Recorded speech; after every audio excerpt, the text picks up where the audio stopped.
उम्मीद करते हैं आप सब बहुत अच्छे हैं।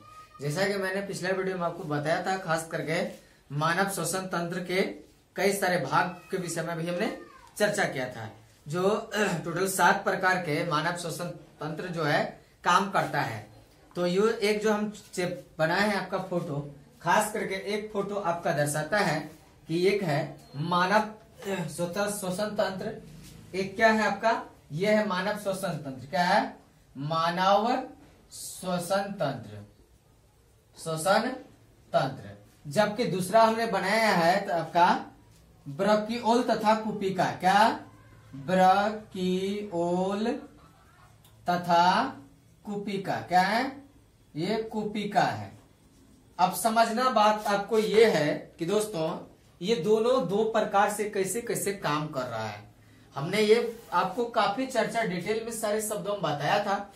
जबकि हमने ये कहा था कि मानव श्वसन तंत्र जो है इसमें 7 तरह की चीजें काम करता है। सबसे पहले नासा गुहा क्या करता है? नासा गुहा। उसका लेरिक्स। तीसरा आता है श्वसनी, क्या आता है? श्वसनी या ब्रॉकस। चौथा आपका हमने बताया था कंठ या ट्रेकिया। पांचवा बताया था आपका खास करके श्वसनी। क्या बताया था? श्वसनी। उसका नेसोफ्रेयक्स ये भी बताया था। छठा बताया था फेफड़ा। और सातवां अंतिम जो आता है वो आता है डायफ्राम। क्या आता है? डायफ्राम। इसी के अंतर्गत इन सारे चीजों को जानना है। सबसे पहले अब तो फोटो थोड़ा ठीक नहीं बना है तो कोई बात नहीं, हमको समझना है। समझिए एक मानव का कंकाल है। क्या है? ये बाल हम लगा दिए अलग से, ये सब बाल उल है, सब क्या है? बाल उल है। सबसे पहले तो देखिए मुख गुहा से क्या होता है, नासा गुहा से क्या करता है, नासा द्वारा है, यानी कि सांस खींचने का काम होता है। यहाँ से नास क्या होता है, सांस खींचने का काम होता है। जस्ट मुंह, नाक से नीचे क्या है, मुंह। क्या है? मुंह। तो ये है मुख गुहा है। क्या है? मुख गुहा। अब इसके बाद आता है ग्रासिका, यानी फेफड़ा से थोड़ा सा पहले। तो ये आता है आपका ग्रासनी। क्या था? ग्रासनी। तब आता है कंठ। क्या आता है? कंठ। फिर आ जाता है कंठ, कंठ। इसके बाद अब देखिए श्वसन नली। क्या है? श्वसन नली। सांस लेने की जो नालिका है, 2 पाइप लगा हुआ नली, यानी पाइप की तरह बना हुआ। तो ये है श्वसन नली, सांस को खींचता है जो। उसका वास्ता उपस्थि वाला है, एक अस्थि वाले, दूसरा उपस्थि वाले। अस्थि वाले हड्डियां में, उपस्थि वाले मांस में।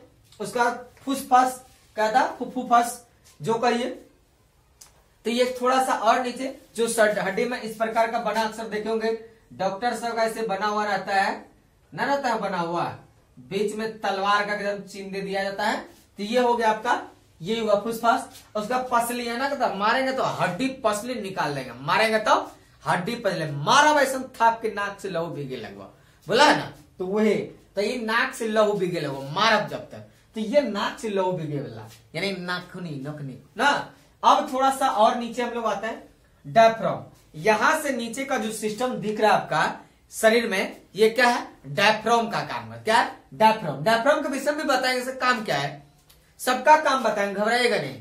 अभी तो हम केवल नासिका का ही बताए, नासा गुहा का, सबका बताएंगे।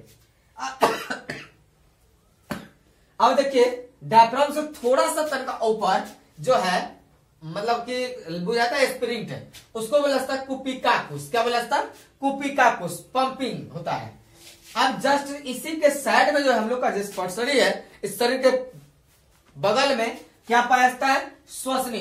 ना कहता बाप रे बाप सांस ले लेते साइड दर्द करे या कलेजा में धक्का मारे या तरह तरह के उत्पन्न होता है दर्द, ये भी होता है।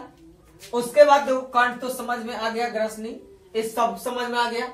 अगला देखिए आप बात आता है जस्ट इसी से क्या करा, ब्रिकोल। क्या है? ब्रिकोल तथा कुपिका। तो ये जो है मानव का सांस से ही मिलती जुलती चीजें होती है। इसमें श्वसनिकाएं होती है, ये भी सांस लेती है। इसमें ब्रकीओल जो साइड से दिख रहा है आपका, चारों तरफ से घेरा लिए बॉर्डर, ये क्या है आपका? तो ये है ब्रकीओला। क्या है? ब्रकीला।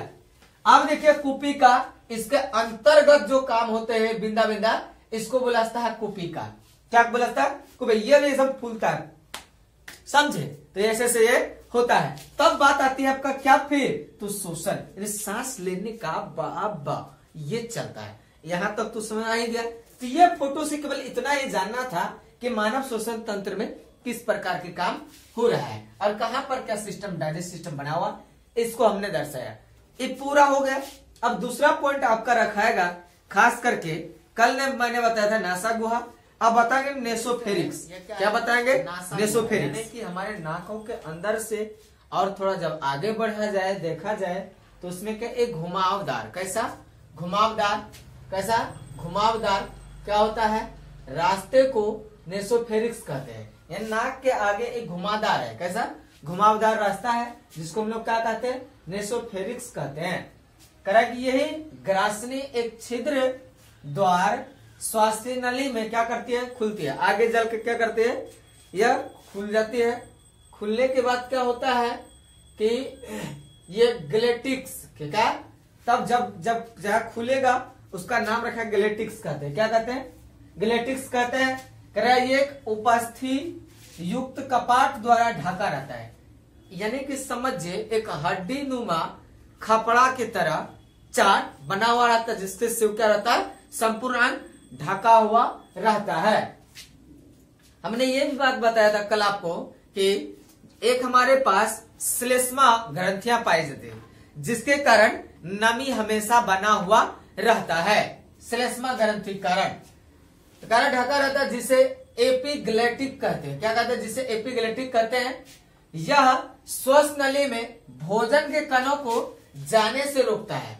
कभी कभार क्या होता है, काम करना बंद कर देता है, जब हम लोग मारते हैं छिकास कस के तो नाक से चावल वल निकल जाता है दाना, कारण कि ये जो है काम करना बंद कर देगा। अक्सर तबियत में जब सर्दी उर्दी लगेगा तो अच्छी जब करते हैं तो ऐसा होता है ना, छिकास में तो ऐसा होता रहता है। इसमें कोई कंपेरिजन की बात नहीं है, ये तो प्राकृतिक घटना है, होगा। अब बात आती है आपका लिरिक्स में। जस्ट हम क्या करते हैं, नासागवास थोड़ा सा आगे स्टेप बढ़ते हैं। कहां से, नासागवास जैसे आगे बढ़ेंगे तो उसका नाम है लिरिक्स। कारण नेसोफेरिक्स से आगे की ओर बढ़ने पर वायु मार्ग सीधी हो जाती है। जो हवा खींचने का रास्ता है, नेसोफेरिक्स से आगे जैसे ही जाएंगे, पहले घुमावदार, देखिए समझिए, पहले घुमावदार तब फिर क्या सीधा, क्या पहले घुमावदार थोड़ा, पहले घुमावदार तब जाके क्या होता है, सीधा हो जाता है। सीधा हो जाता है यहां से कंठ के पहले का जो क्या है क्षेत्र, लेरिक्स या ग्रासनी कहलाता है। क्या कहता है, लेरिक्स या ग्रासनी कहलाता है। और यह जो है उपस्थि का बना होता है। यह बना किसका होता है, उपस्थि का बना। अस्थि उपस्थित समझते हैं, मांस हड्डी वही। अब बात आता है थोड़ा इससे और आगे, कंठ या ट्रेकिया। कंठ जो है, कंठ किसी का आवाज एकदम पूरा एकदम महीन रहेगा, महिला की तरह यो यो यो कैसे रह लिया है, तो वो जो है महिला का आवाज, ले ये है पुरुष का आवाज।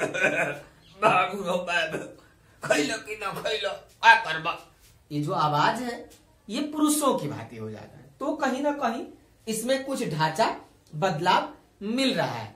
यही है बात कि अक्सर परखने में कुछ पुरुषों का आवाज इतनी मधुर होती है, बुझाएगा महिला फेल हो रहा, महिला फेल है पूरा रूप से।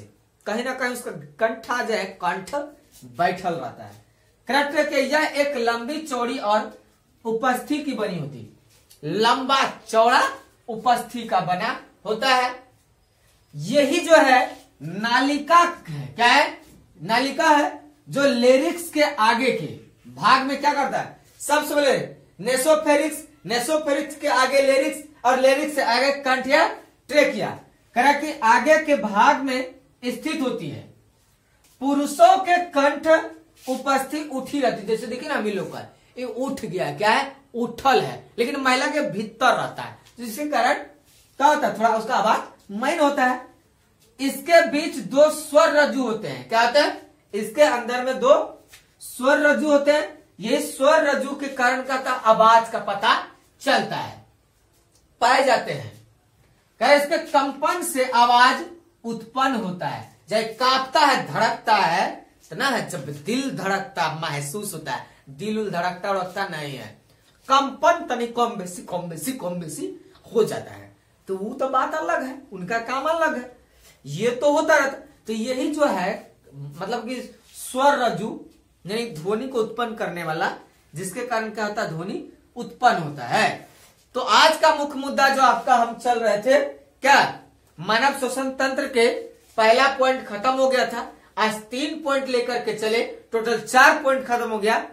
आपका 3 पॉइंट और बचा हुआ है।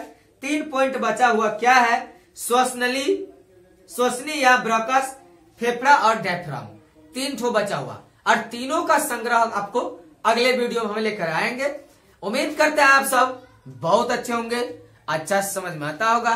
किसी प्रकार कोई दिक्कत हो तो कमेंट सेक्शन पर जरूर कमेंट करें, समस्या का समाधान के लिए तैयार है। जय हिंद, जय भारत।